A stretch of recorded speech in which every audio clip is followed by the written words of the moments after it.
दरम्यान वाल्मिक कराड आधीच शरण का गेला नाही असा सवाल बजरंग सोनावणे यांनी उपस्थित केलाय। तर पारदर्शक तपासाचं काम सीआयडीचं असल्याचंही सोनावणे म्हणालेत। मला आपल्याकडूनच कळतंय, मी माझी सकाळी 10:30 वाजतापासून मीटिंग होती।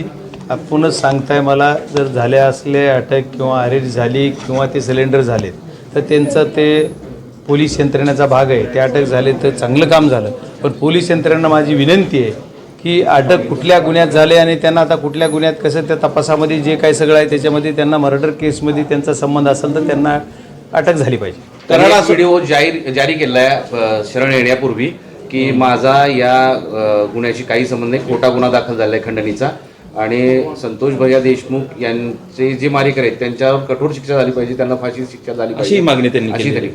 त्यांनी मागणी काय करावे हा त्यांचा अधिकार आहे आणि तपासामध्ये काय पूर्ण पारदर्शक तपास करणं हा सीआयडीकडे तपास असल्यामुळे सीआयडीचं काम आहे। पण आता आपण सर्वजण माध्यमाशी बघतोय तर ते एवढा 23-24 दिवस डिक्लेअर करायला का लागले? जर तसं होतं तर मग 23 पहिल्या क्षणालाच करायचं ना। जे 11 तारखेला गुन्हा झाला, आज 20 दिवस झाले, 20-22 दिवस गुन्हा जो खंडणीचा होऊन त्या दिवशी त्याने डिक्लेअर करायचं ना, मग बाहेर कशाला पळले?